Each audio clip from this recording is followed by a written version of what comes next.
социальных сетях посты, под которыми попросил, чтобы вы оставляли свои вопросы для меня в случае, если какие-либо темы вас интересуют. Я постарался выбрать из данных вопросов более, наверное, совпадающие или животрепещущие, и на эту тему сегодня я постараюсь провести вебинар. Я решил так сделать, потому что в случае, если вы задаете просто вопросы, то эти вопросы обычно касаются такой вопрос, насыщенный, наверное, зависимостью страдают сейчас очень много людей. Зависимость наркотическая, зависимость от сигарет, зависимость от любви в сети. Ну что ж, давайте попробуем еще раз. Итак, здравствуйте, меня зовут Андрей Дуйко. Начинаем наш вебинар по эзотерике. Давайте попробуем еще раз запустить.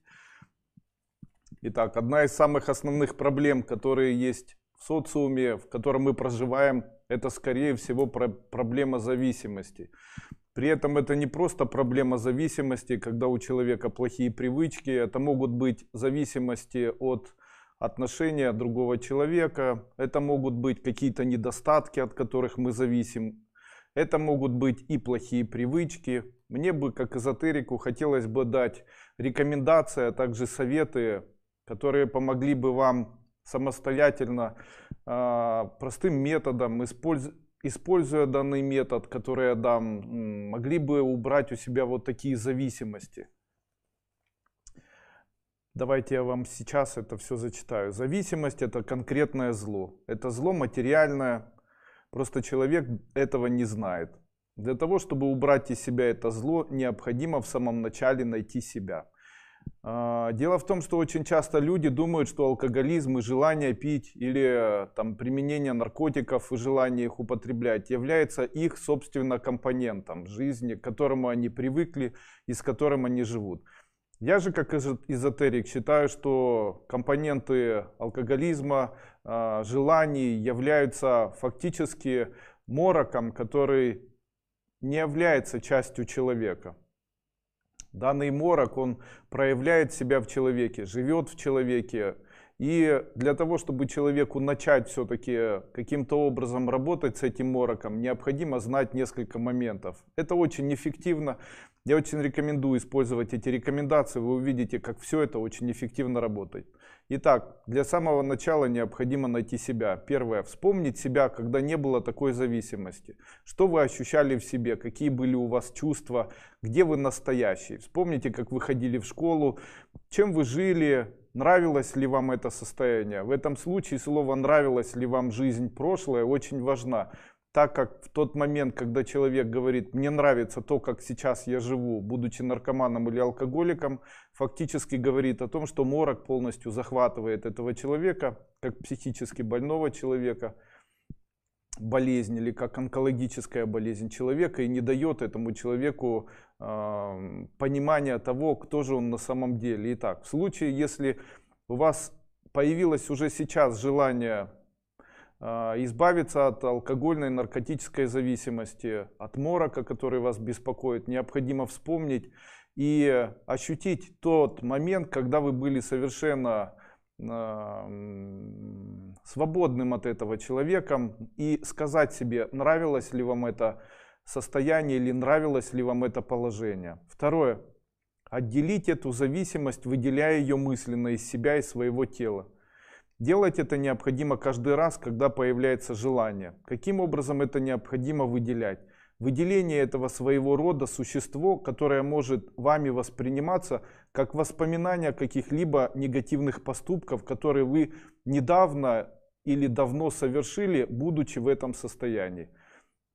Условно можно сказать так. Вы должны вспомнить какие-нибудь поступки или то, что вам не нравилось, когда вы принимаете наркотики или принимаете алкоголь. И сделать из этого воспоминания некое существо, которое вы должны видеть в своем воспоминании с открытыми глазами. Каждый раз, когда вы будете глядеть или смотреть мысленно на это существо, которое выделилось, старайтесь максимально его от себя отталкивать, посылать и ругать такое существо. Как только вы будете это вспоминать, так сразу у вас тут же будет происходить отпускание и нежелание употреблять алкоголь и наркотики. Без такого отделения от себя этого существа ничего происходить не будет.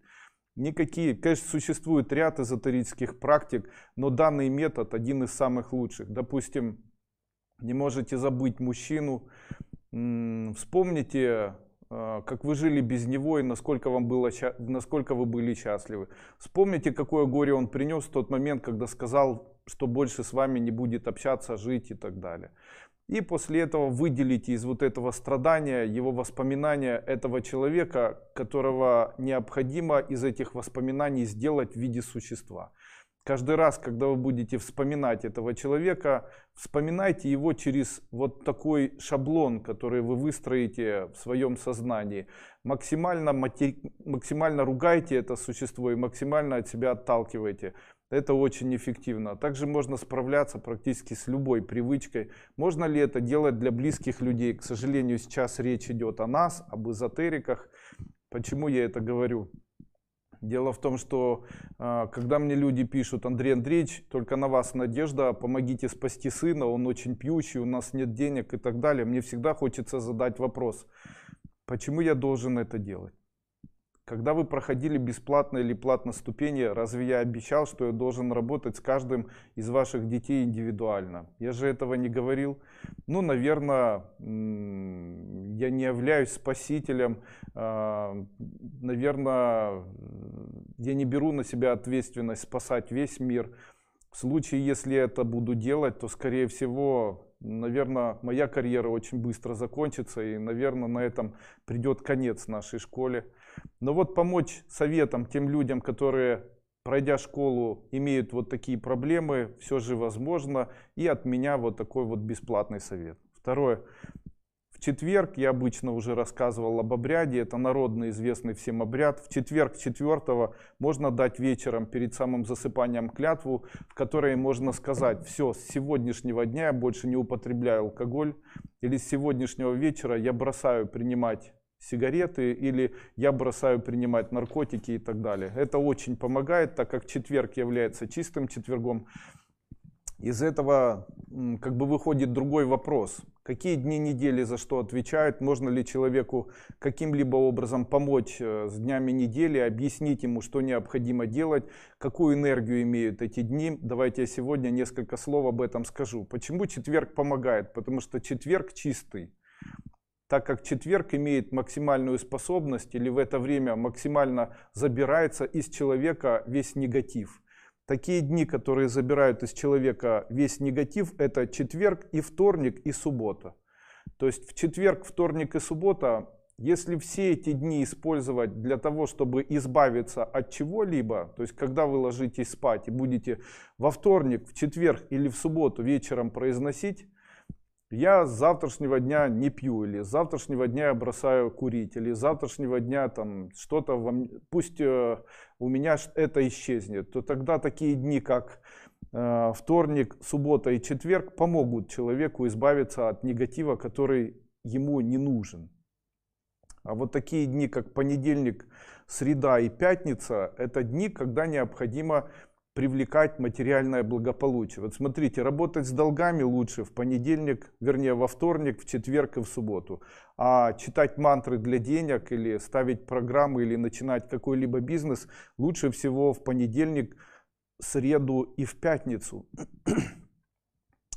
Также в понедельник, среду и в пятницу это лучшие дни, когда можно выходить замуж или жениться. Воскресенье. Воскресенье не имеет ни отрицательной стороны, ни положительной стороны. То есть все равно в воскресенье это день покаяния. То есть в воскресенье, в случае, если человек будет лежать как можно больше, отдыхать как можно больше, то он будет заряжаться, а также ему будут прощать долги, будут прощать заболевания, он будет лучше себя чувствовать. Следующий вопрос. Существует ли метод помощи родным или себе, чтобы отдать деньги? Да, такой метод существует. Я об этом методе раньше говорил. Когда у человека появляется какая-нибудь проблема, данная проблема является для человека тупиком. Таким образом, можно условно сказать, что тупик — это лабиринт, в котором оказался человек и не может выйти. Можно ли помочь себе или помочь близкому, используя определенные эзотерические методы? Да, я считаю, что можно это сделать. Для этого необходимо представить, будто вы находитесь в лабиринте с крышей или с высокими стенами. Поставить дверь перед лабиринтом необходимо представлять с названием вашей проблемы. Допустим, вы говорите себе: представляю лабиринт плохой привычки, или представляю лабиринт нищеты, представляю лабиринт болезней, и пишите на двери: вход в лабиринт моей болезни. После чего открываете эту дверь, после чего входите в лабиринт и за 3 секунды выполняете следующую практику. Делаете вдох, вы в начале лабиринта, выдох, после этого вдох, вы уже пробежали до середины лабиринта. После этого третье. Вы уже дошли до самого конца лабиринта. После этого представили, будто видите выход из лабиринта. Делаете вдох и выходите из лабиринта. Делать это необходимо вот такими вспышками. Здесь я вхожу, здесь я уже посередине, здесь я уже перед самым лабиринтом. Между вспышками можно думать о чем угодно. Так как в большинстве своем люди являются рассеянными людьми, то можно это делать вот такими вспышками. Также в случае, если у вас есть близкий человек, который заблудился, в момент проведения обряда лабиринт вы можете представлять, будто данного человека вы держите за руку. Не забудьте вместе с ним выходить из этого лабиринта, а также закрывать этот лабиринт на ключ. Выходить можно из лабиринта, представляя перед собой все, что захотите. Это уже не имеет значения. Правда, хотел бы сказать, что после выхода из лабиринта я бы все-таки не рекомендовал очень долго мечтать о чем-либо. И не развивать тему мечтаний. То есть закончили, вышли из лабиринта, сделали вдох, на этом закончили. Далее, один из вопросов звучал так: Андрей Андреевич, почему у меня нет сил?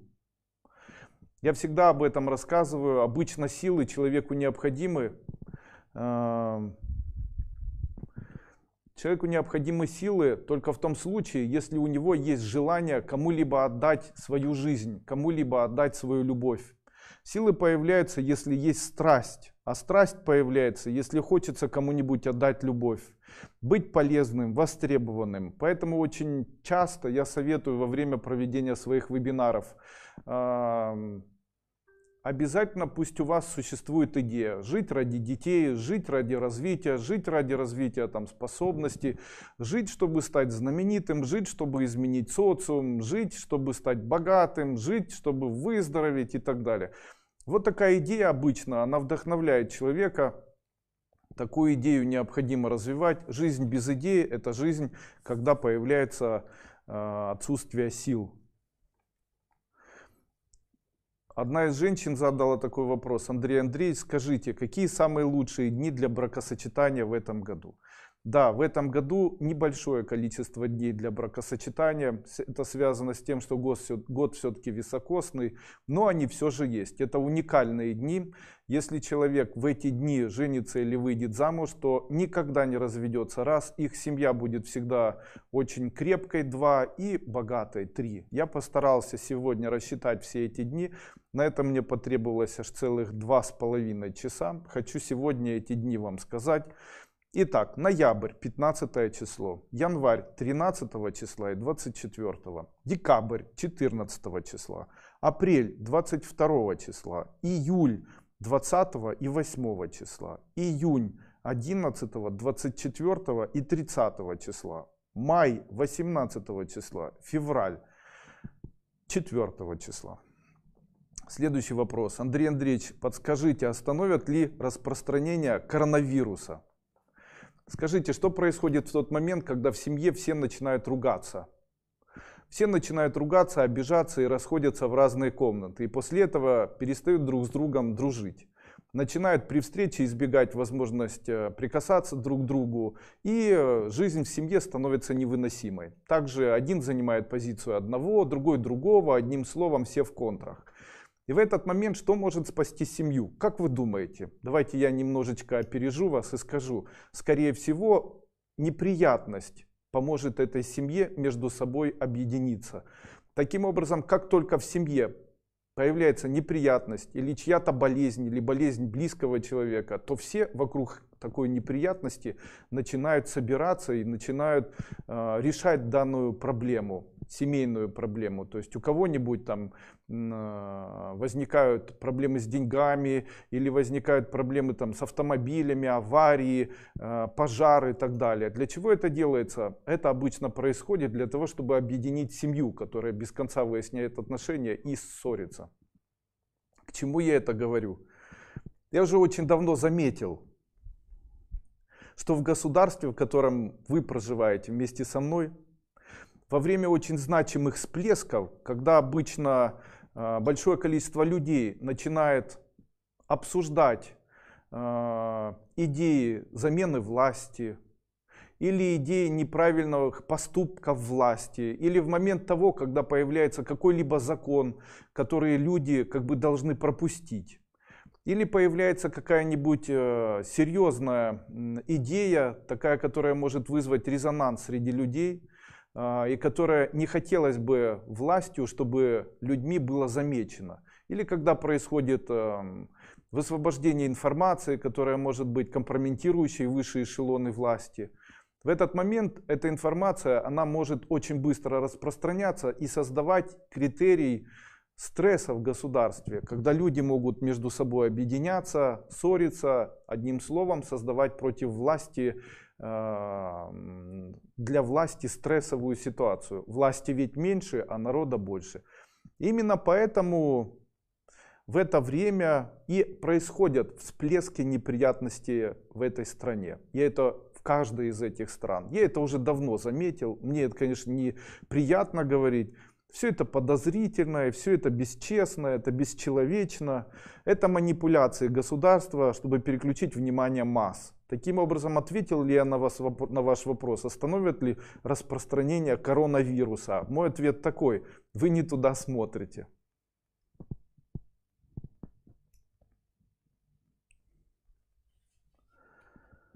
Дальше.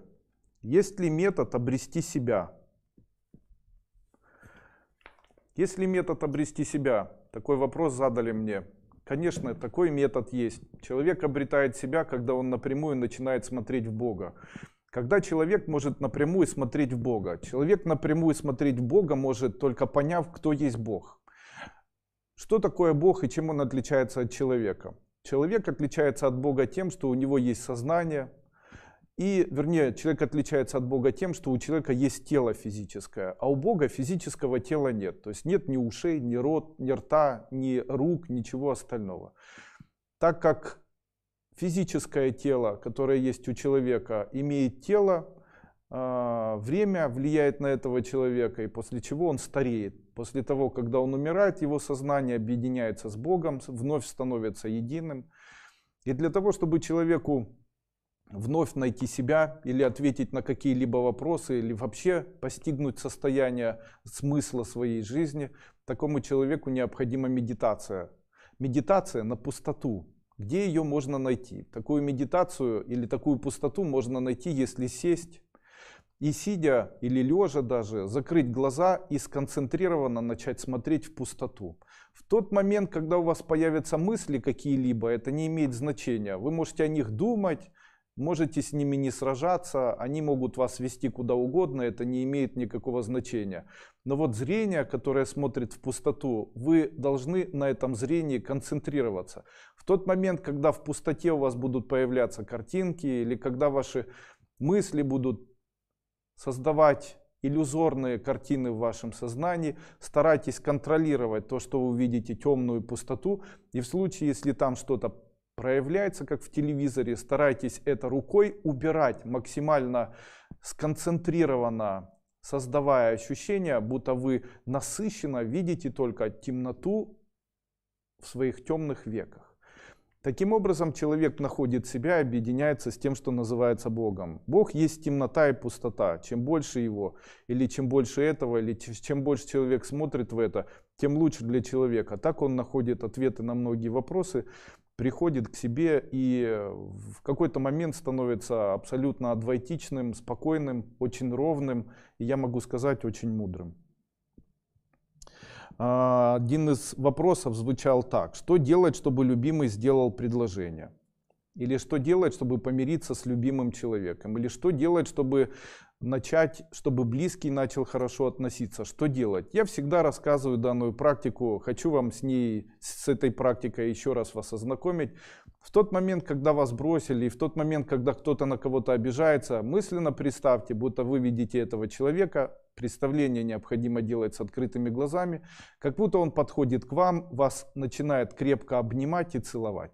И вы ему отвечаете взаимностью. В случае, если вы это делаете, отсчитайте после этого ровно 2 минуты и увидите, как человек начнет к вам лучше относиться.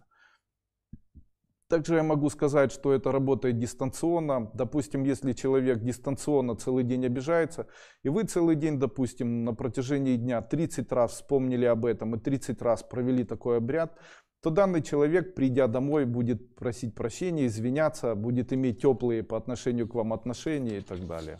То же самое можно делать с детьми. Как определить сущности? Можно ли их выгнать из дома своего? Такой вопрос задал мне человек. Давайте я вам сегодня расскажу. Как формируются ментальные сети? Ментальные сети формируются у человека в тот момент, когда он создает какой-нибудь всплеск мыслей. Допустим, ух ты ж, какой красивый ребенок. Или надо же, какая она вредная, мне не понравилась. То есть человек в тот момент, когда создает вот такую вибрацию, он одевает на другого человека ментальную сеть. Потому что это та энергия, которая одевается на человека. Но я не буду углубляться, я об этом всем рассказываю в школе. Каждый из людей, которые живут, они имеют определенные типы элементов влияния на другого человека. Я об этом буду рассказывать на новой 5-й ступени или в новой 5-й ступени. Есть волновые люди, есть люди огненные, есть люди тьмы, есть люди там пульсары и так далее. Каждый человек все равно имеет качество, которое называется волновое качество. То есть такой человек, который восхитился кем-то или обиделся на кого-то, он сформировал ментальную сеть. Для того, чтобы его сознание никогда не забыло, что этот человек красивый или этот человек там некрасивый или какой-то там плохой. После этого человек, допустим, ну вот такая ситуация, женщина стоит рядом с чьим-то ребенком, говорит: ой, какой прекрасный ребенок, и после этого радуется этому, после этого пришла домой и ее начинает это мучить, а у меня нет детей, а у них такой красивый ребенок, и что же сделать теперь, что у меня нет такого ребенка, почему же такого ребенка нет? И она создала волну, то есть ее сеть, которая оделась на этого человека, она информационно заряжена тем, что этот человек хороший. А в тот момент, когда человек, владелец этой информационной сети, начинает думать о том, что этот человек все же другой, то эта ментальная энергия, она начинает в обратную сторону втягиваться прямо в грудь этому человеку, который перед этим эту ментальную сеть поставил. Такая энергетическая сеть проходит через все тело человека, начиная это тело энергетически разрушать. Волновой человек восхитился, одел ментальную сеть на другого человека, а потом вспомнил вечером, расстроился, потянул к себе сеть со словами: почему у меня не получается. Сеть разрушает физическое тело. Существует ли защита от воздействия ментала? Конечно, защита от воздействия ментала — это сильный астрал. Чем человек активнее, харизматичнее, пофигистичнее, импульсивнее, даже бешенее и нервнее, тем меньше на него воздействуют менталы вот такие сети.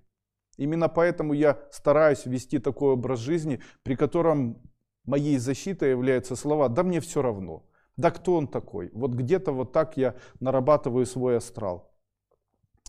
Если есть сущности, которые в доме, то все, как проявляются данные сущности и можно ли их как-то найти? Конечно, все в доме начинает быстро стареть, все начинает быстро ломаться, очень перегорают лампочки, портится еда, горят холодильники, рвутся трубы. Рвется одежда, одежда очень быстро превращается в прах, коты, собаки, домашние животные начинают болеть, появляются непонятно откуда появляющиеся запахи, очень много пыли, ручки и двери и пол все время становятся каким-то липким, вода очень быстро портится, еда очень быстро портится. Это говорит о том, что вы живете в одном помещении с астральными сущностями, которые мешают вам нормально существовать. Существует ли какой-нибудь быстрый, допустим, обряд, который может помочь всем людям, которые хотят избавиться от таких существ астральных, избавиться от этих существ? Да. Сущности выходят, если есть очень громкие звуки. Это звуки каратал, там, такие чашечки. Или можно стучать в какой-нибудь бубен, или шуметь очень сильно. Можно включить очень громкую музыку, такую, которая создает очень громкий шум, шумящую музыку. Также есть определенные мантры, разрушающие сущности. Это звук пхат, который разрушает и выгоняет сущности с хлопком в ладоши многократным. Также слог, который разрушает с глаз, это слог хум. И разрушающий слог порчу, это рам и тю. То есть делается так: рам, после этого тю, рам, тю. Также я хочу сказать, что в случае, если рядом с вами находятся постоянно астральные сущности или происходит на вас влияние какое-нибудь ментальное, то в этот момент человеку хочется очень сильно спать, так как увеличение астрального тела помогает человеку защититься, а именно возможность сна и помогает этому человеку увеличить свой астрал. Дальше. Как объединить неродных дочь и мужа? Такой вопрос задал мне кто-то во время вебинара. Итак, можно, я уже об этом сказал, для того, чтобы объединить мужа и дочку или дочь, для этого необходимо использовать вот такой обряд обниманий. То есть представлять, будто вы видите своего мужа и свою дочку, которые между собой обнимаются. При этом выполнять это необходимо на протяжении дня многократно. Сегодня я читал, как одна женщина написала: Андрей Андреевич, найдет ли моя дочь работу, обряд с солью не сработал. Я хочу вам сказать, обряд с солью, он не может сработать за один раз. Необходимо вот много раз провести его ежедневно, пока не найдет работу. Одна женщина написала: я провела обряд по замужеству, но это все не сработало.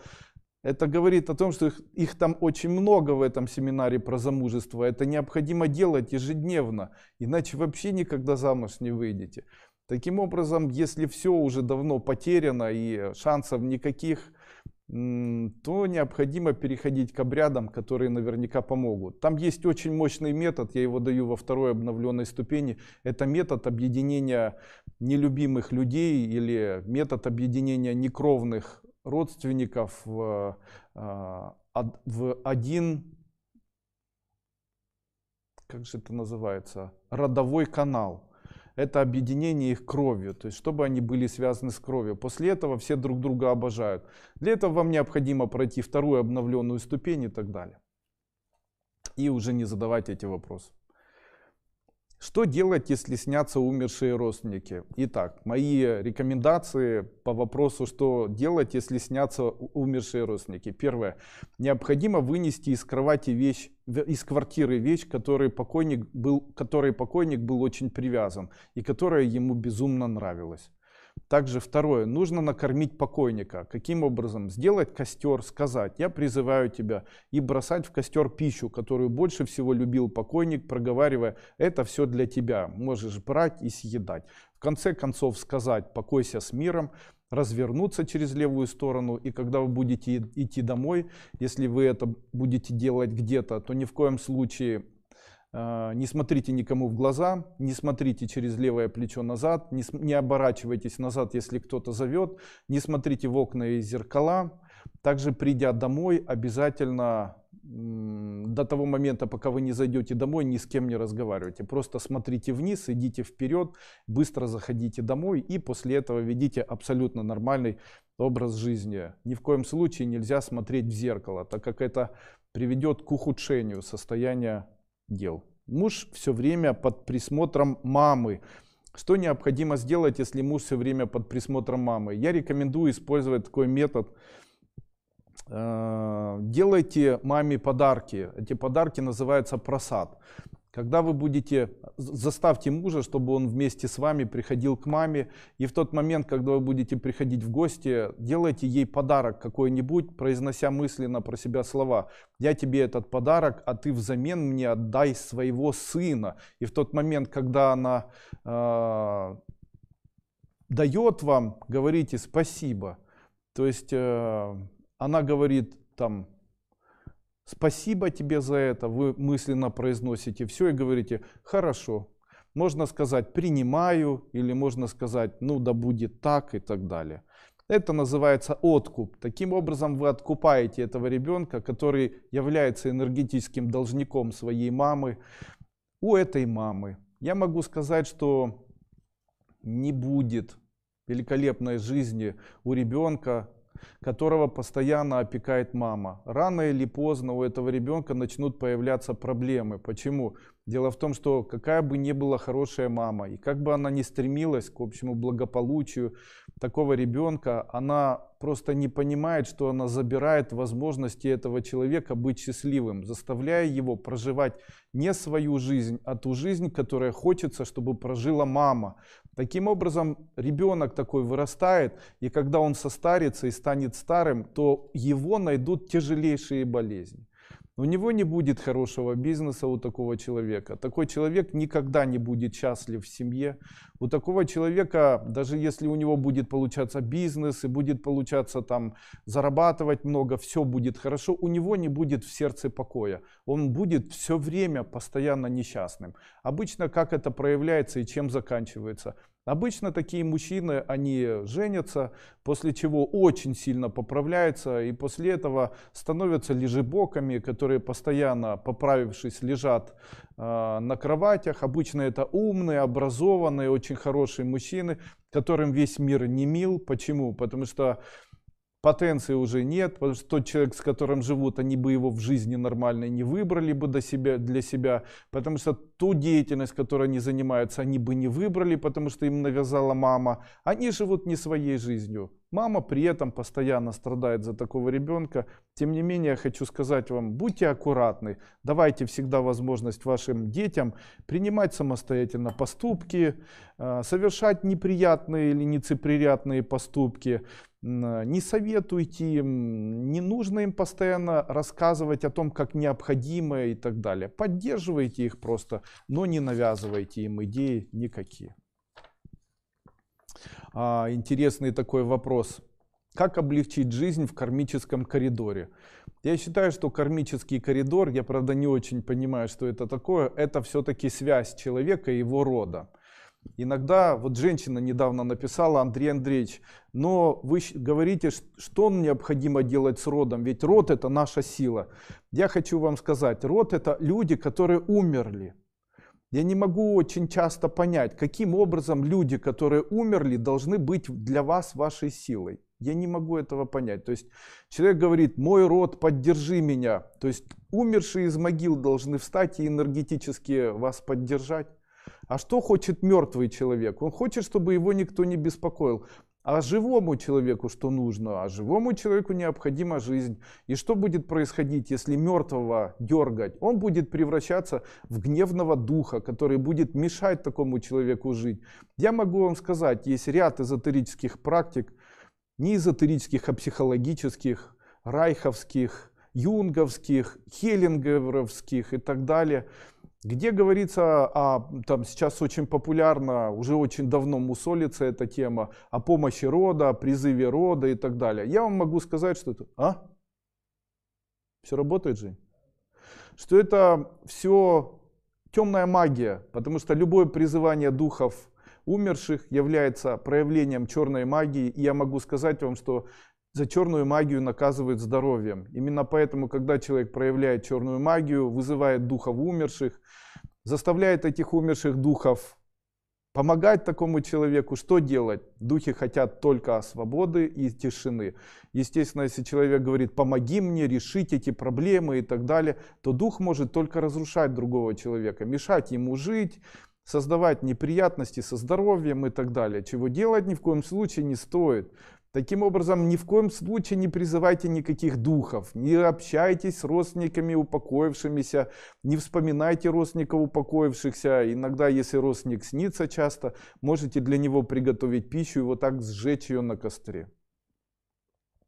Карма. Карма является процессом, причем тут Хеллингер с расстановками. Я считаю, что не стоит даже ковыряться в прошлом, потому что это уже исчезнувшая информация. Допустим, если ребенка сбила машина по поводу того, что папа не досмотрел, то как бы вы ни изменяли отношение папы к этому ребенку, и как бы вы ни меняли это, все воспоминания, ребенок все равно не встанет там с инвалидного кресла или с него не снимут быстрее гипс. Именно поэтому любое ковыряние в прошлом не дают человеку изменения в настоящем. Кто бы что ни говорил, я считаю это малоэффективным и чрезвычайно вредными эзотерическими методами, которые повсеместно советуют эзотерики. Ну, я ни при чем.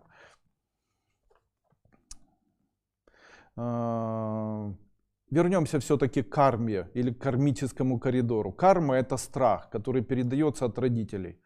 Действие уничтожает страх, вера уничтожает страх и идея уничтожает страх. Поэтому если человек становится идейным, если он верит, что у него все получится, если он еще при этом делает что-то для того, чтобы у него получилось, это все разрушает его соединение с его родными. Действует ли мантра на человека за 1000 километров? Да, если во время чтения данной мантры бесконечно представлять данного человека перед собой. Конечно же, используйте усилители энергии, которыми являются ваджры, которые продаются на моем сайте duiko.market. Можно ли ставить ритуальную защиту ребенка? Нет, ставить ритуальную защиту ребенку нет смысла. Любовь к отцу ребенка, любовь матери к ребенку является ритуальной защитой для ребенка до того момента, пока он беспомощен. Но в случае, если ребенка уже можно научить выполнять ритуальную защиту, научите ребенка выполнять ритуальную защиту, и пусть он сам ее делает. Можно ли, представляя ребенка, ставить как бы мысленно руки и так далее, и ставить ритуальную защиту? Нет, это сделать невозможно. Я могу сказать вам, что самая лучшая защита — это защита в виде материнской любви к отцу, материнской любви к этому ребенку. Это и есть самая настоящая защита. Быстрое течение времени. Быстро день проходит. Очень хороший вопрос был, Андрей Андреевич. Мне так кажется, что быстро день проходит. Есть хорошие слова. Труден день до вечера, если делать нечего. Поэтому, если у человека есть идея, или он очень стремится там что-то сделать, у него много работы, то день проходит незаметно. Тем не менее, могу сказать вам, что это, скорее всего, влияние энергии и времени на этого человека. Или, возможно, человек попал в каплю времени. Такое тоже бывает. Или в калачакра-тантру времени, или ее проявление, капли калачакра-тантры.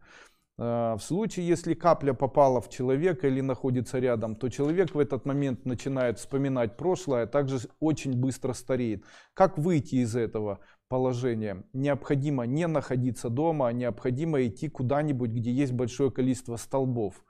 Это лес или это какие-нибудь изваяния из столбов. Очень молодеет человек, если он находится среди бамбуковых поростков или среди в бамбуковых аллеях прямо в середине и так далее.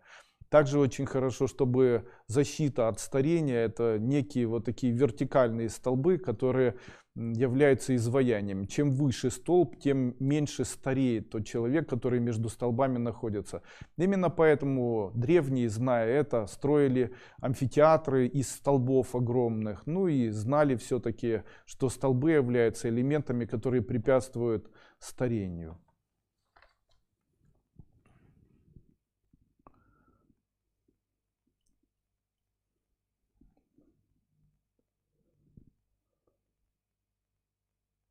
Андрей Андреевич, можно ли с помощью эзотерики забеременеть без маточных труб? Нет, без помощи эзотерики или без помощи эзотерики вы без маточных труб забеременеть не сможете. Каким это образом должно произойти?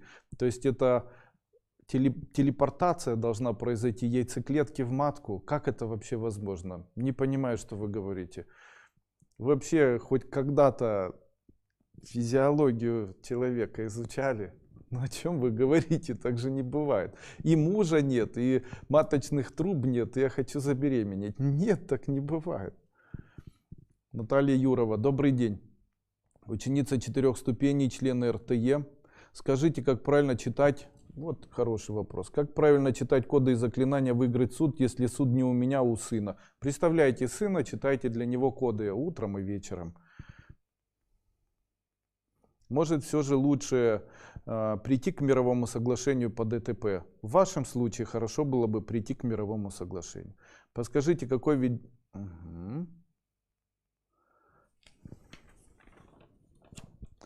Обвинение. Вот написал целую страницу, сейчас я это все прочитаю. Хоть я и не являюсь поклонником обвинений, как вы заметили, тем не менее, хотелось бы сегодня сказать о пирамиде обмана у людей. Как она проявляется и каким образом это происходит. Я все понимаю. Когда у человека бедность, когда у человека не получается, он хочет каким-то образом умудриться обмануть кого-то. Обмануть на копеечку, на рубль, сказать, что он, допустим, заработал и помимо заработка поставить наценку там, на товар какой-нибудь или на услугу. Таких примеров очень много. Вы, наверное, понимаете, о чем я говорю. У меня была женщина, которая написала: моя сестра купила билеты для нас, а когда мы приехали, оказалось, что она купила за те деньги, которые мы дали, и себе с дочерью билеты, и нам с дочкой билеты. Андрей Андреевич, меня душит жаба, я не знаю, как с этим справиться, зачем она так со мной поступила и так далее. Это все называется пирамида обманов у людей. То есть люди обманывают, они хотят обманывать, они стремятся для тому, чтобы обманывать. К чему это приводит? Это обвесил на рынке, там, обманул человека там, в деньгах, там, не доплатил, не додал, захамылил, не отдал, замылил глаза и так далее. Забрал на своей работе что-то. Ну вот такими моментами являются там, купили мои семинары в складчину. То есть что это сделало? Я эти семинары записывал, их после этого украли в складчину. После этого на них заработали все кто угодно, только не я, продукт был мой. И после этого там человек там, покупает эти семинары в складчину. Ну а получается, Дуйко пусть идет нафиг. Да? То есть я не имею права зарабатывать на том продукте, который я записываю. Я это все понимаю. Так человек, не изменяясь, становится... вот смотрите, если все общество хамылем друг друга обманывает, что я вижу очень давно, то такое общество в большинстве своем, поднимаясь в пирамиде исполнительной власти, не меняется. И тот человек, который находится в этом обществе, в руководящей власти, у него будет какое качество? Давайте я об этом качестве сегодня скажу. Конечно же, такой человек и будет обязательно обманывать людей. А скажите, вам приятно, когда вас обманывали? Вам приятно? Давайте я отвечу. Никому не приятно, когда вы узнаете, что вас обманывали. Ну и тогда сразу же такой вопрос. Зачем вы сами обманываете? Люди не могут понять, что в тот момент, когда все вместе начнут воспитывать детей так, чтобы эти дети не обманывали, не обкрадывали, а по-честному зарабатывали деньги, в этот момент обязательно эти дети вырастут, и мир в стране будет изменен, он будет прекрасный. Может ли человек, обманывающий, жить в стране идеальной? Нет. Сначала человек как студент обманывал, потом он обманывал как ребенок, потом он вырос, начал обманывать, там, стал руководителем, потом он стал президентом страны. И, естественно, это все построено на обмане. То есть люди, которые обманывают сегодня, они обманывают по-мелкому. Они обвешивают на рынке, не додают деньги, едут бесплатно в трамвае и считают это нормальным процессом. Вы представляете, мы вырастили огромный социум людей обманывающих.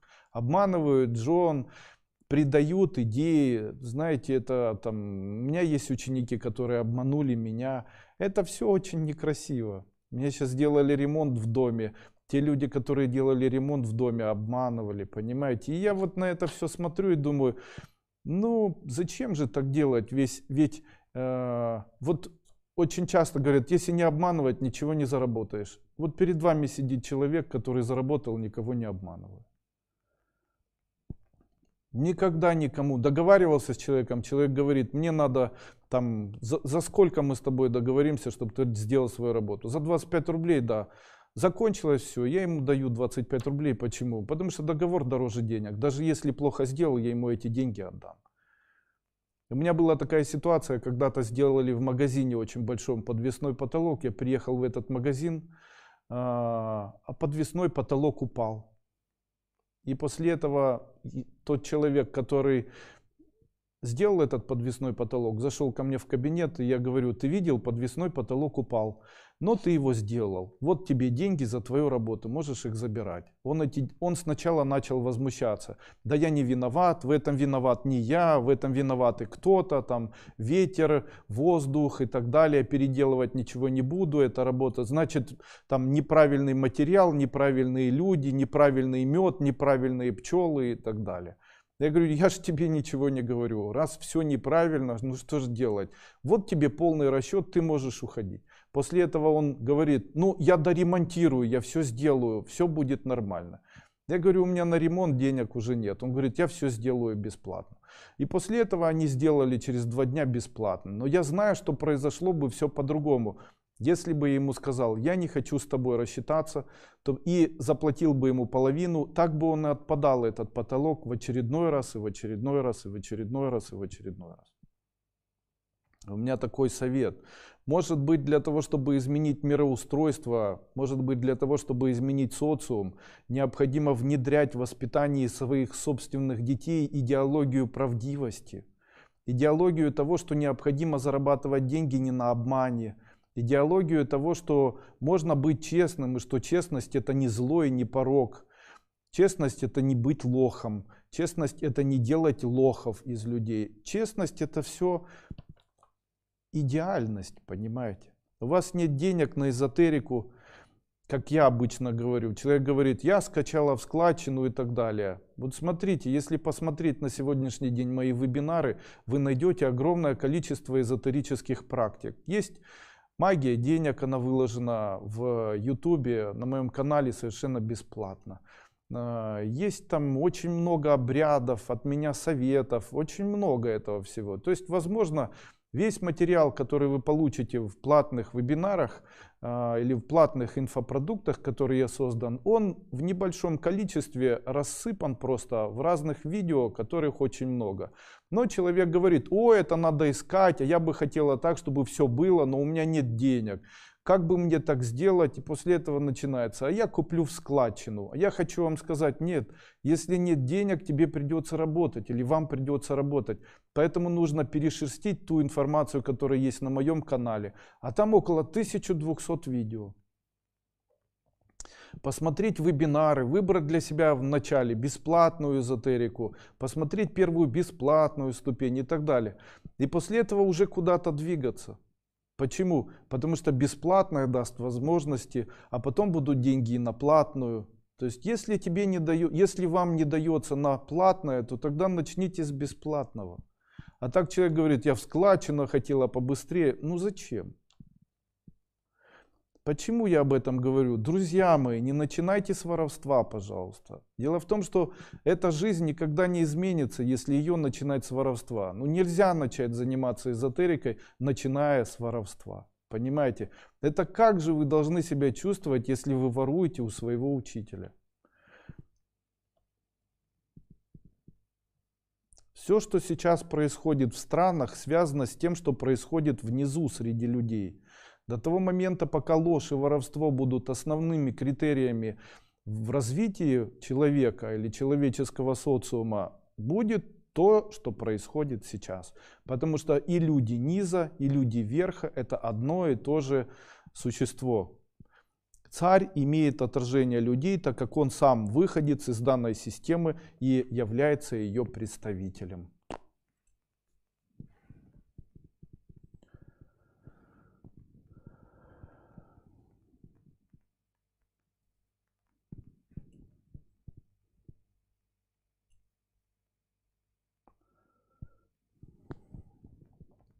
Вы сказали: скажите, как скоро дочка найдет работу. Я готов вам сказать, только пусть сейчас те 500 человек, которые здесь находятся, напишут слово: нам интересно узнать, как скоро дочка устроится на работу. Если они напишут это слово, я вам это скажу. Даже скажу дату. Если взрослые дети, женщины 35 и 40 лет живут с родителями, потому что квартиры их отдельно, отделены квартиры еще нету, но личная жизнь у обоих не клеится, обе замужем, это тоже может влиять. Каждая семья должна жить отдельно.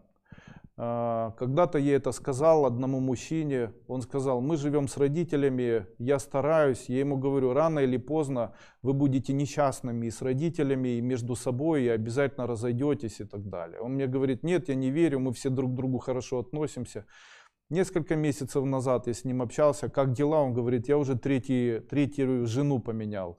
Потому что они не хотят жить. Я ему говорю: ну как же они будут жить, если вы все вместе живете с родителями? Но, Андрей Андреевич, у меня невысокая заработная плата для того, чтобы давать возможность переезда. Значит, строй шалаш посреди леса и переходи в этот шалаш и живи по средствам. Сколько зарабатываешь, на то ты и рассчитывай. А так у нас получается, человек зарабатывает мало, при этом хочет создать семью.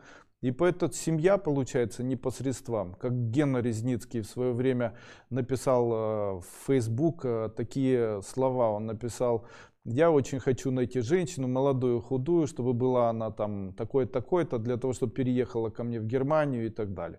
Мне прямо порывало написать ему такие слова: Гена, не ищи женщин, ищи деньги. Тогда женщины тебя сами найдут, тебе нет необходимости искать их. Ни красивых, ни некрасивых, я понимаю, что тебе плохо, и там ты одинок и так далее. Но ищи деньги, начинай с этого. Начинай работать, или начинай предпринимать, или делать все для того, чтобы научиться их зарабатывать. Вот так.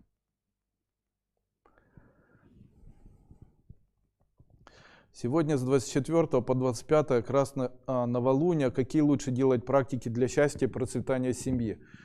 Мир устроен по принципу того, что к Луне, как ни странно, ночью начинают лететь духи, которые не переродились на Земле. Они становятся голодными, их какая-то вибрация тянет на Луну. Почитайте книги Гурджиева, который утверждал, Блаватская, которые утверждали, что в сторону Луны двигаются мертвые духи. Или духи, которые не могут переродиться. Таким образом, к Луне начинают двигаться духи. Когда вы просите что-нибудь у Луны, вы фактически просите у духов, и эти духи становятся вашими рабами. Дело в том, что такие духи, скорее всего, очень разрушат вашу судьбу. Дело в том, что если попросить у духа, он может выполнить, но обязательно вы за это будете нести плату. Какую? Эта плата будет связана с вашим здоровьем. Я считаю, что нельзя мотылять деньгами на Луну. Почему? Ноги будут болеть потом, руки, позвоночник. И вы так помотыляете 10 раз. И деньги, наверное, увеличатся у вас. А вот потом за эти 10 раз, лет 10 будете болеть суставами, венами, позвоночником и так далее. Скажите, оно того стоит? То есть вы готовы использовать духов, которые потом в дальнейшем начнут терзать ваши суставы, позвоночники и так далее. Зачем это использовать? Я понимаю, что это самый простой способ приумножить, но самый неэкологичный с позиции эзотерики. Андрей Андреевич, как усилить подключение к школе, кроме наших мантр с вами и подключение к школе мантр, ученица школы? Подключение к школе усилить невозможно. Для того, чтобы усилить подключение к школе, необходимо что-то делать для школы. Вот если бы вы взяли мою первую ступень, ее каждый день бы размещали у себя в социальных сетях и дарили бы ее людям, тем самым бы вы усилили подключение или усилили бы действие нашей школы. Там некоторые ребята мне пишут: Андрей Андреевич, давайте я для вас буду что-то делать, читать мантры, проводить эзотерические обряды и там что как-то вам помогать. Представьте себе спортсмена, уже об этом рассказывал. Представьте себе спортсмена, который спринтер и который должен пробежать на Олимпийских играх 2 километра. Он всю жизнь свою сознательную каждый день бегает. То есть в день он пробегает там 10 километров. И после этого находится человек, который прямо на Олимпийских играх говорит: послушай, давай я тебе помогу. И после этого чем? Ну я буду так же, как ты, дышать. Или я буду так же, как ты, бежать. Или я тебя подтолкну, когда ты будешь бежать. Догоню и подтолкну там в какой-то момент. Скажите, его помощь будет нужна или нет? Ну конечно же нет. Для того, чтобы помогать мне, необходимо бежать вместе со мной уже быстро. А то, что там ученики школы говорят, давайте я вам помогу, давайте я уже бегу, но ты смотришь, а человек лежит, он не бежит. Ну как же мне может помочь лежащий человек, если я бегу на дистанцию? Здравствуйте, уважаемый учитель, скажите, как правильно выполнять тренажеры с цифрами, просто смотреть или с активным дыханием? Лучше с активным дыханием. Все абсолютно тренажеры необходимо представлять, будто они смотреть просто и очень активно дышать. Учитель, психические расстройства это морок? Да. Как можно вылечить и прогнать, как справиться? Ждите, когда я буду проводить. Сейчас было сделано последнее сангая. Это сангая номер 41. Там я рассказываю о методах избавления человека от психических заболеваний. Даю коды, даю заклинания и все об этом рассказываю. Пожалуйста, $30 он стоит. Как быть, если ненавидишь свою мать и живем вместе? Если вы ненавидите свою мать, то вас не будут мужчины любить. Также никогда не увидят в вас красивую женщину. Таким образом, вы однозначно сделаете свою жизнь невыносимой. Если вы живете вместе, найдите любые возможности, любые силы для того, чтобы съехать или жить в другом месте. Я могу сказать вам, что жизнь в будке, она гораздо лучше, чем жизнь с матерью или с отцом, которых вы ненавидите. Я бы выбрал жить на улице прямо, чем жить вот так вот с мамой, которую ненавидишь. Мантры на работу на деньги надо месяц читать или больше? На все эти вопросы вы можете найти ответы в случае, если вы пройдете первую, даже бесплатную ступень школы Кайлас. Она выложена на сегодняшний день абсолютно бесплатно на нашем сайте, который называется duiko.guru. Я рекомендую вам начать изучение эзотерики именно с данного вебинара, который не вебинара, а данного пакета информации, который абсолютно бесплатно выложена в YouTube. И первая ступень 30 часов, и вторая ступень 30 часов, ну чуть-чуть меньше. Они абсолютно в открытом доступе выложены, и вы их можете свободно и скачать с YouTube, и просмотреть на YouTube. Поверьте мне, то, что у вас сейчас есть вот такие вопросы, говорит о том, что вы не проходили мои ступени, а пройдя их, такие вопросы у вас просто отпадут. Кремация или погребение, все равно, я считаю, что кремация это лучше. Так душа человека быстрее освобождается. Уважаемый Андрей Андреевич, подскажите, как прекратить общение мужа с бывшей любовницей?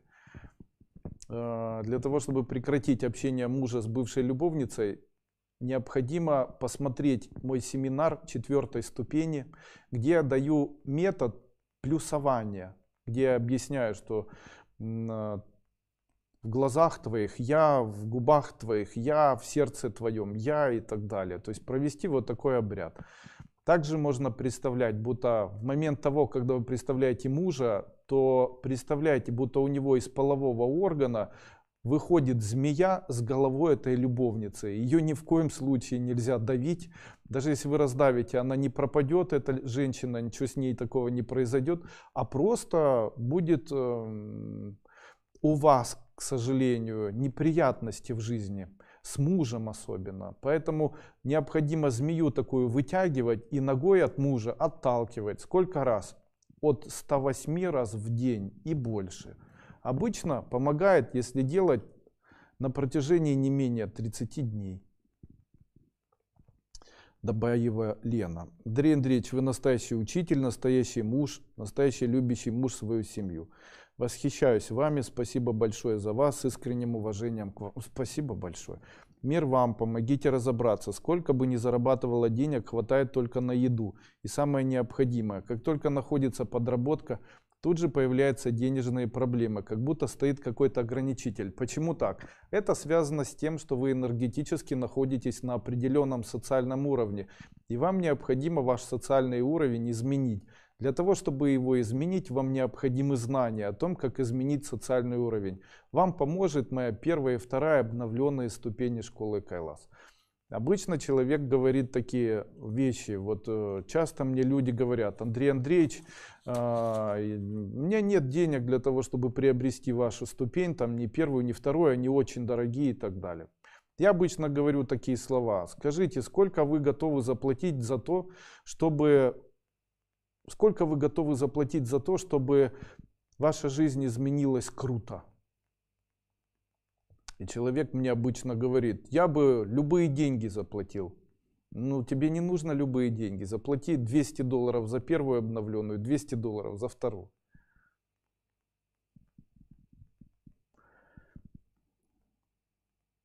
Человек говорит, я хочу жизнь изменить свою. Дайте мне информацию. Она уже есть. Это первая и вторая обновленные ступени. Третья обновленная ступень. Там все это есть. Можно это все изменить. Я объясняю абсолютно все.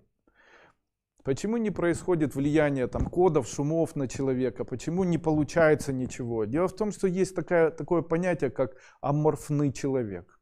Аморфный человек – это человек без чувств. Аморфный человек – это человек без идей. Человек должен жить так, чтобы утром проснуться, и у него были идеи, и были желания, чтобы вас трусило, так хотелось что-то делать. Обычно это появляется, если живешь ради чего-то. Очень много ответов я даю на вопросы в своих ступенях. Их очень много даю. Конечно, когда человек говорит, я в складчину купила, теперь я читаю коды. Ну и зачем вы их читаете? В складчину купила, и не так сильно со мной это работает. Конечно, и не будет сильно работать. Покупайте у меня, покупайте на моем сайте. Кстати, сегодня я хочу сказать вот о чем. Уже подходит к концу наш сегодняшний вебинар, и мне бы хотелось сказать вот что. В моем сайте duyko.guru есть партнерская программа, где мы все вместе на протяжении 10 лет занимались тем, что зарабатывали деньги на моей партнерской программе и на моих инфопродуктах. Сегодня я официально объявляю о том, что на протяжении этого месяца до 28 числа следующего месяца партнерская программа будет работать, после чего закроется. Именно поэтому, если вы до сих пор вкладываете деньги в партнерскую программу и так далее, то вы можете плавно ее сворачивать. Сейчас у нас январь, да? Сейчас у нас 23 февраля, 23 января. Ну и давайте так, до 29 февраля мы закроем партнерскую программу. Для чего я это делаю? Дело в том, что в складчину, а также свободно продающие пираты, а также свободно продающие партнеры, свободно продающие мои семинары. Это люди, которые зарабатывают на этом деньги. Зарабатывают на популярности деньги, на труде других людей. При этом обманывают людей, да, очень часто обманывают. И мы сделать ничего не можем. Но вот когда мы уберем партнерскую программу, она является как раз помехой того, чтобы использовать свой персональный бренд, который у меня зарегистрирован. Я смогу делать все для того, чтобы полностью прекратить пиратское распространение моих видеосеминаров, а также сделать все для того, чтобы в дальнейшем семинары покупались только у меня. Еще Оша сказал в свое время слова о том, что эзотерика не может быть бесплатной. Я цитирую его слова, хотя сам многократно переступил через эти слова. Могу сказать, что эзотерика бывает бесплатной, если ее смотреть на моем канале. Здравствуйте, подскажите, что делать, если люди во время подтрунивают и всерьез не воспринимают? О чем это говорит? В случае, если человека всерьез не воспринимают, это говорит о том, что он очень много разговаривает. Таким образом, для того, чтобы человека хорошо воспринимали, человек должен больше молчать и слушать, чем говорить. А также в тот момент, когда ему что-то кто-то говорит, он должен удивляться. То есть в тот момент, когда вам будут рассказывать, удивляйтесь. Также к человеку, который постоянно обманывает или постоянно придумывает, над ним вот так подшучивает. Сегодня мужчина позвонил: Андрей Андреевич, моего ребенка обижают в школе, что мне делать, чтобы ребенка не обижали в школе и так далее. Я ей сказал, что вы должны убрать прежде всего этого ребенка из той школы, в которой он сейчас находится, это первое. А второе, начать воспитывать в ребенке смелость. Не нужно воспитывать в нем агрессию, не нужно обучать ребенка бить, драться, там еще что-то делать. Но нужно воспитывать в ребенке смелость. Смело смотреть в глаза, смело говорить нет, смело не идти за всеми, смело защищать себя. Андрей Андреевич, какой метод нумерологии вы использовали при подсчете дат на бракосочетание? Я использовал тибетский метод тибетского календаря, где каждый месяц это определенные времена, то есть это вода, земля, огонь и воздух. И рассчитывал, в какие дни, какие есть влияния планет для того, чтобы совпадало, чтобы рос достаток, прибыль, благоденствие, благополучие, приумножение. Таким образом у меня выпали вот такие даты. Если я только слушаю первую и вторую ступень, я могу купить коды и будут помогать? Да. Я впервые на вашем вебинаре узнал о вас недавно, просмотрел несколько видео. У меня давно не ладится жизнь, ни в лично, ни в деньгах, но хуже всего здоровье, стало плохо, сильные боли в пояснице, врачи говорят, грыза, на операцию не ложусь. И насчет денег, за последний год попала в долговую яму, дела не идут, деньги снова обходят стороной, как это можно исправить?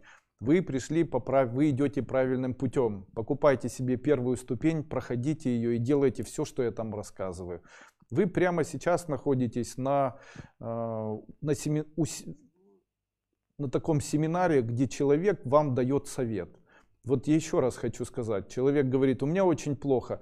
И я говорю, что бы вы заплатили человеку, который для вас это все изменит? Человек говорит, да я на все готова, чтобы только моя жизнь была хорошая. Так вот, все готово не нужно. Купите просто первую ступень, пройдите ее и выполняйте все, что я там рекомендую. Жизнь ваша изменится.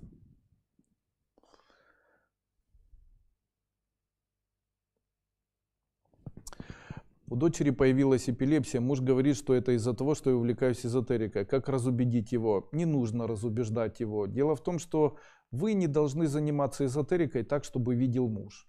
Я полжизни занимаюсь эзотерикой так, что никто не видит. Настолько к этому привык, что это является частью моей жизни. Про себя мантры читал полжизни, там шептал что-то с четками и так далее. Занимался медитациями. Могу сказать, что эзотерика это тайная наука. В чем плюс эзотериков, таких как я, и в чем минус обычных людей? Плюс эзотериков заключается в том, что они ищут код везения. Такие люди, как я, обычно они очень успешные, очень удачливые, у них все в жизни получается. Настоящий эзотерик – это тот человек, который имеет ключ к абсолютному везению. Ему везет в бизнесе, ему везет в делах, везет в семье, везет в выборе партнера, везет со здоровьем. То есть к чему мы идем?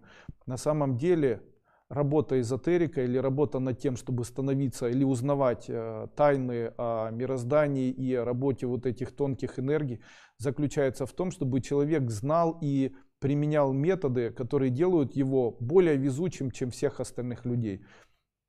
Есть очень много людей, которые мне пишут: Андрей Андреевич, вы не правы, и вы правы, и так не зарабатывают, и так зарабатывают. Я обычно, знаете, улыбаюсь и произношу такие слова. Хорошо, хорошо, вы-то сами счастливы. Вы-то сами счастливы. Вот у меня была такая ситуация когда-то, я был за границей в горах. И очень полный человек, он шел рядом со мной, он очень богатый человек, его звали Борис. Мы подошли к человеку, который вокруг горы полз. И этот человек сел, говорит: можете мне дать сигарету на английском языке? Ему Борис дал сигареты. Он говорит: ой, ты такой весь грязный, что давно ползешь? Он говорит: очень давно ползу. Он говорит: но... ты бедный. Он говорит: я очень бедный, у меня вообще ничего нет, жена умерла, и я вот ползаю вокруг горы. И после этого этот Боря у него спрашивает: а что ж тогда так радуешься? Ну типа пошутил. А он говорит: потому что я счастливый.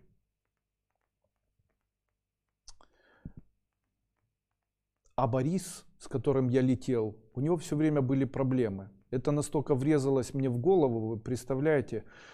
Он человек, который всегда богат.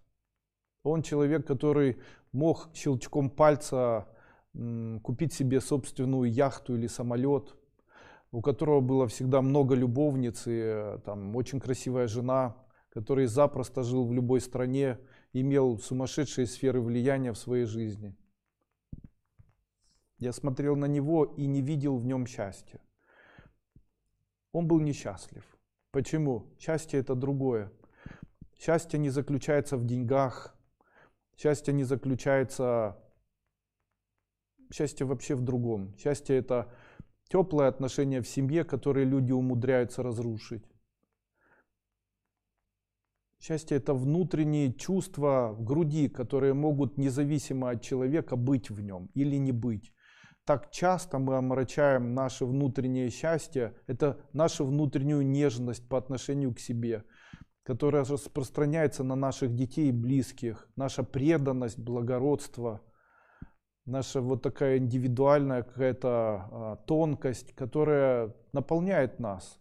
Она является максимально еще и сильным, наверное, каким-то веществом, которое помогает ощущать счастье везде. Почему такие люди, как я, эзотерики, находят это счастье? Дело в том, что самое дорогое, что есть у человека, это его жизнь.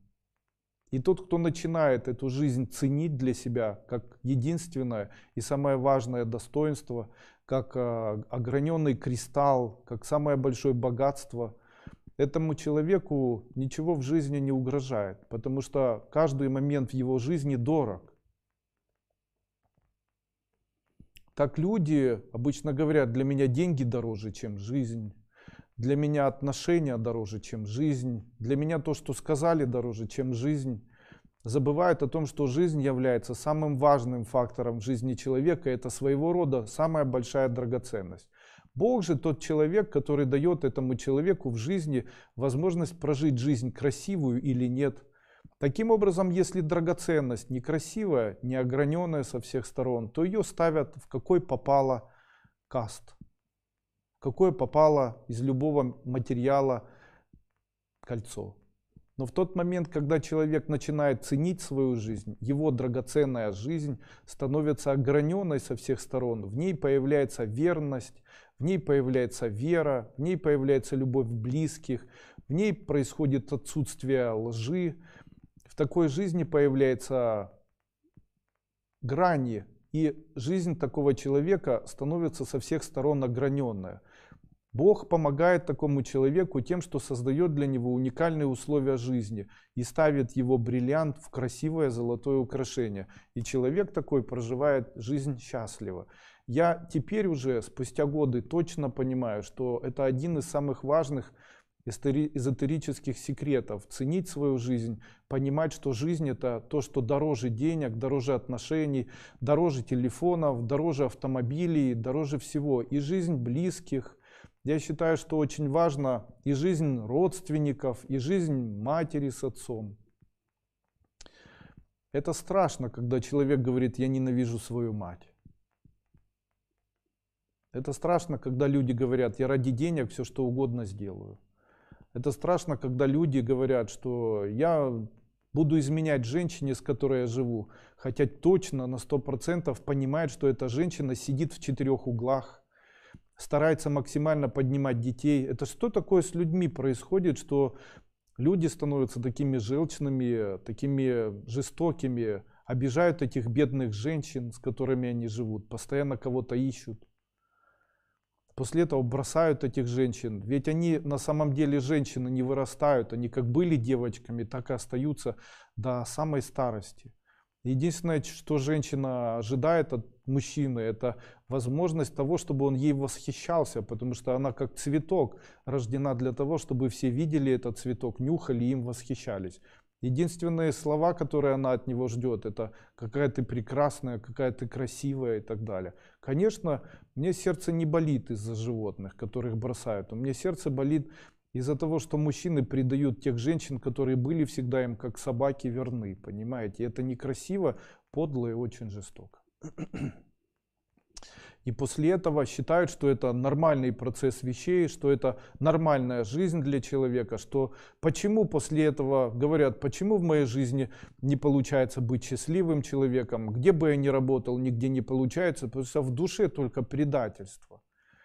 Потому что в душе предательство, потому что ложь повсеместна, потому что человек не ценит свою жизнь.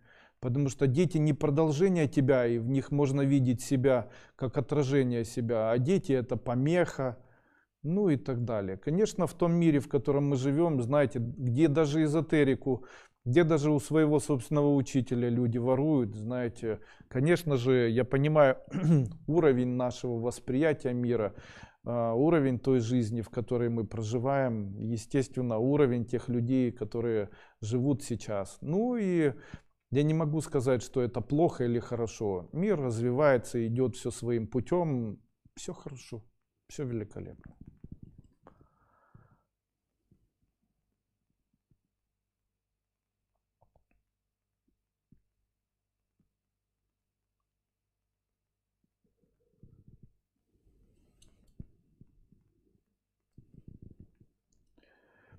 Спасибо вам за ответ. Вы сказали купить первую ступень. Или можно бесплатно смотреть. Можно бесплатно смотреть. Но вы же хотите эффективную эзотерику или нет? Если вам необходима эффективная эзотерика, покупайте. Если вам эзотерика... Вот я хочу сказать, когда в свое время открыли мантру, эта мантра была Ом Мани Падме Хум. Ее дал Авалокитешвара для всех живущих существ. То в сутре Авалокитешвары, если смотреть описание данной мантры, которую давал Бог, там сказано о том, что чтение данной мантры приведет человека к тому, что он выздоровеет и никогда не будет болеть. О том, что у него жизнь наладится, он будет абсолютно счастливым человеком. О том, что у этого человека всегда будет душевный подъем и силы для духовного роста, духовного поиска. И так же и происходило в самом начале. То есть в тот момент, когда у человека появилась, у социума появилась возможность практиковать эту мантру, ее Авалокитешвара подарил, то популярность данной мантры, она росла в геометрической прогрессии, или с очень быстрым темпом, и вместе с популярностью Авалокитешвары. Естественно, когда это все разрасталось, то начали появляться люди, которые имели желание не развиваться духовно, а просто применять мантру для оздоровления тела, или применять ее для обогащения, или применять еще для чего-то. Ну вот скажите, в доме, где грязно, можно повесить, и где люди привыкли кушать руками, не заниматься антисанитарией, где живет много кошек и собак, где вообще антисанитария, где грязно, где люди, где все очень-очень пахнет нехорошо. В эту квартиру, где живет, допустим, муж, жена и дети, в эту квартиру принесли картину Микеланджело или там Леонардо да Винчи. Ее повесили на стену, так, чтобы каждый мог подойти ее, потрогать. Скажите, к этим людям начали приходить их друзья, знакомые, которые вели себя точно так же. И эта картина 3 поколения провисела в этой квартире. Скажите, она сохранится в таком же красивом виде или нет? Давайте я отвечу, не сохранится. А почему не сохранится? Потому что отношение такое, потому что наплевательское отношение к красоте, наплевательское непонимание того, что это красивое полотно, приведет к тому, что ее поцарапают, порисуют на ней, возможно, будут трогать ее и вытирать ею там нос, возможно, вырежут из нее какую-то полоску и сделают из этих полосок портки, или там кто-нибудь отрежет кусок, чтобы сделать ремень в дальнейшем. Ну и там всевозможные идеи можно придумать, что же сделают с этой картиной. Приведет ее к тому, что просто картина эта исчезнет. Также и с мантрами. Существуют методы, они созданы для того, чтобы помогать людям. Но в тот момент, когда люди начинают вновь и вновь прикасаться, они начинают это все, конечно же, заляпывать. Естественно, первая ступень, которая выложена мной бесплатно, ее прошло уже 500 тысяч человек, может быть больше. Скажите, среди этих людей были люди, которые ее смотрели не с целью духовного роста, а, допустим, с целью там, найти методы для обогащения или найти методы, там, использовать из всей ступени только метод, допустим, там, чтобы ГАИ не останавливало и так далее? Конечно же, да. Ну и в целом общая доктрина и философские взгляды, которые являются целым полотном, они начали уничижаться, то есть их действие начало становиться максимально невысоким. Конечно же, тот человек, который стремится к эффективной отдаче, стремится к эффективной эзотерике, ему необходимо брать эффективное. А то, что выложено бесплатно, конечно же, является эффективным, но уже не настолько, чтобы быть центростремительно изменяющим человеку его судьбу.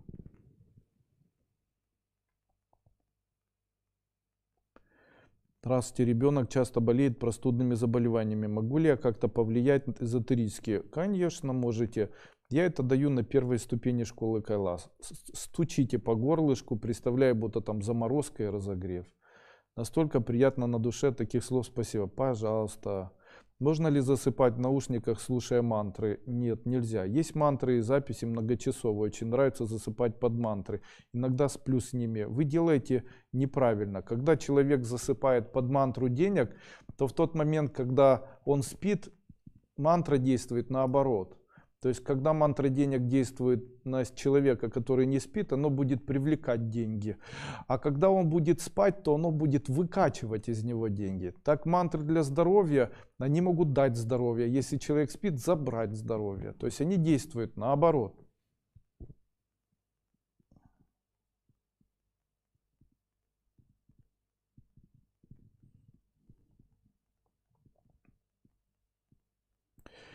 Я купил свои ступени, но показал детям можно.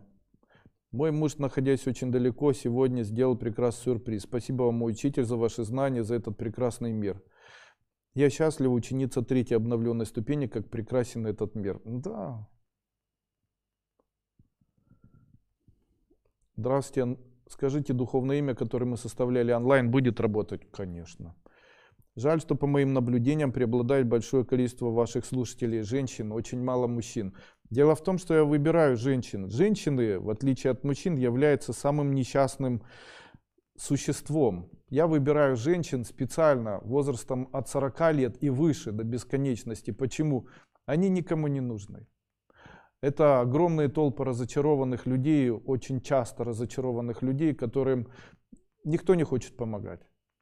А я как человек, который следует все-таки духовному росту, мне не безразлична жизнь таких людей. Я хочу им помогать и ментально, эзотерически. И я именно для этих женщин это все делаю. А мужчины что? Мужчина всегда может заработать. Мужских специальностей больше. Мужчины более бесстрашны. Мужчины и, в общем-то, эзотерикой не очень часто занимаются. Именно поэтому мне и захотелось выбрать себе целевую аудиторию женщин достаточно взрослых. Почему? Очень часто женщина в тот момент, когда рождает ребенка, становится высокодуховным существом. Потому что только высокодуховное существо может родить ребенка. А потом начинается череда разочарований. Мир, социум влияет, карма влияет, очень много всего влияет. Соседи могут влиять, там, воспитание, мир. Естественно, это приводит к бесконечному количеству разрушенных иллюзий, разрушенных там идей. И когда женщина взрослеет, становится старше, переходит рубеж, там, рубеж 50, 60, 70 лет. И в какой-то момент становится ненужной ни детям, ненужной бедной. Появляются проблемы со здоровьем, и появляются проблемы вообще всевозможные. И в этот момент это самые несчастные люди. И в этот момент только эзотерика может помочь. Почему? Я хочу сказать вам, что в эзотерику счастливые не приходят. Эзотерика — это последняя надежда человеку хоть как-то исправить свою судьбу. Уже дальше хоть погибай, понимаете? Ну вот я на это и нацелен.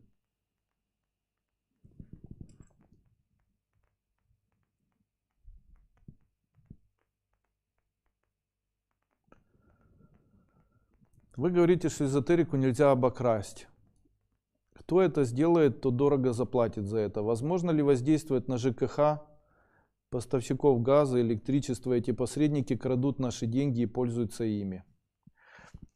Если вы не знаете эту доктрину, я хочу вам сказать, вы живете сейчас в капиталистическом мире. Давайте я напомню вам, что такое капитализм. Капитализм – это эксплуатация трудового пролетариата. Те люди, которые не понимают этого или не принимают этого, ошибаются. Только эксплуатируя трудовой пролетариат, человек может становиться богатым. Те люди, которые стали богатыми, они хотят безопасности. Что такое безопасность? Безопасность – это еще одно слово, которое в буржуазном мире используется. Данное слово называется демократия. Демократия – это вседозволенность, если за ним идет следующее слово, которое называется буржуазией. Таким образом, люди, которые живут в буржуазно-демократическом обществе, должны понимать, что живут они в стране, где буржуазия, то бишь люди, которые эксплуатируют трудовой пролетариат, наживаясь на этом, фактически имеют возможность делать все, что они захотят, демократично. И за это их страна будет оберегать, потому что все законы, которые есть или будут в этой стране, будут приниматься для этого. Мне хочется, наверное, оппонировать и сказать: Андрей Андреевич, а как же буржуазное общество Америки или там Германии и так далее? Не забывайте, что оппонентом в этих обществах является бесчисленное количество профсоюзов, объединений людей, чего в нашем обществе развивающегося капитализма демократического отсутствует. Таким образом, демократический капитализм, в нем должна быть противодействующая сила, которая называется профсоюзы. Их должно быть очень много для того, чтобы они могли сдерживать желания капиталистов. В наших странах такого желания никто не сдерживает, и мы видим в большинстве своем произвол. О каких я странах говорю? Я говорю о Палестине, я не говорю о странах бывшего Советского Союза, в них мы живем припеваючи. Янтарные бусы помогают от болезни щитовидной железы, да. Янтарные четки помогают эзотерику увеличивать психическую энергию и находить себя. Я поклонник янтарных четок. Я пенсионер, чем бы заняться, чтобы доход был? Шейте. Детей воспитывайте, откройте детский сад. У меня такой вопрос, можете не совсем. Я живу в частном доме, и сейчас в зиму все грызуны с полей мышь перешли в дом. Как освободиться от них, есть ли какие-то способы от них избавиться эзотерически? Да, нужно споймать мышку, взять в руку ее и после этого представить, будто она светится ярко светящимся, как лампочка, и вы через рот должны этот свет забрать себе в рот и проглотить слюну. При этом после этого выпустить мышку и сказать: забирай всех и уходи. После этого мышей не будет. Но вы же этого не сделаете, правильно? А есть такие сейчас аппараты, их покупают электрические, ставятся в розетку, они создают какой-то шум, и мышей нет после этого.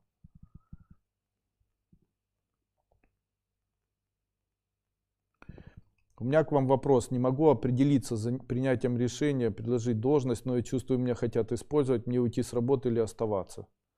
Оставайтесь на работе. С вами был Андрей Дуйко. Я рад, что я надеюсь, вам понравился этот вебинар. Давайте еще раз все темы сегодняшние я прочитаю. Итак, сегодня я рассказывал о зависимости, а также эзотерических практиках убирания зависимости. Также я объяснил, каким образом дни недели и на что они влияют. Также я рассказал о методе, который может помочь родным и себе, чтобы отдать деньги. Объяснил, почему у человека нет сил и нет желания жить. Также сказал о том, как все-таки мир устроен и почему все-таки жизнь необходимо ставить на первое место. Дальше рассказал о том, как можно определить сущности и как это можно выгнать из своего дома. Также дал 2 кода. 3 кода — это Пхат, Хум и Рам Тю, которые могут помочь человеку убрать вот такие сущности. Также объяснил, остановится ли распространение коронавируса на территории наших стран. Объяснил или дал метод, как обрести себя. Рассказал, что сделать, чтобы любимый сделал предложение. Рассказал о том, как объединить неродных дочь и мужа. Что сделать, если снятся умершие родственники? Что сделать, если муж все время под присмотром мамы, и как вести себя жене? Как облегчить жизнь в кармическом коридоре? Можно ли ставить ритуальную защиту ребенку? Действуют ли мантры на человека за 1000 километров? Быстрое течение времени и что это? Также обвинил всех людей, которые воруют, в том, что именно из-за их воровства и обмана мы живем сейчас в таком плохом и нищем социальном строе, товарищи. С вами был Андрей Дуйко. До свидания. Если вам понравилось данное видео, вы можете после окончания видео поставить свои лайки. Также не забудьте подписаться на мой YouTube канал и в дальнейшем получать уведомления о появлении новых видео. Также вы можете посмотреть видео, которые есть в моем канале, и распространить данные видео, а также то видео, которое в котором вы сейчас присутствуете, и оставить свой комментарий или свой антикомментарий на то, что происходит, или на то, что вы услышали в момент проведения данного видео. Если вам понравилось данное видео, то вы можете распространить данное видео в своих социальных сетях. Если оно вам не понравилось, то тогда я рекомендую вам просто дальше жить обычной жизнью, не слушать таких людей, как я, и не подписываться на мой канал. Хочу еще сказать о том, что завтра я буду проводить вебинар платный, который будет связан с оздоровлением человека. Я буду давать коды оздоровления и так далее. А вот 14-го, я уже не помню, какого числа у нас марафон. Скоро у нас будет проходить марафон, где я буду работать с вами как целитель. И вы можете на этом марафоне поучаствовать. Подробности вы можете найти на моем сайте, который называется duiko.guru, собственно, на котором вы сейчас находитесь, duiko.guru. Также хочу сказать о том, что сайт duiko.market с атрибутами эзотерическими, где вы можете найти палочки Дуйко, символы Дуйко, книги Дуйко, обновил свой интерфейс, и сейчас он стал более функционально удобным. Вы можете перейти на него и выбрать для себя тот товар, который вам необходим. Также еще раз хочу сказать о том, что улучшить свое здоровье вместе с Андреем Дуйко вы сможете, перейдя на мой сайт aduiko.com, где вы можете подобрать и применить для себя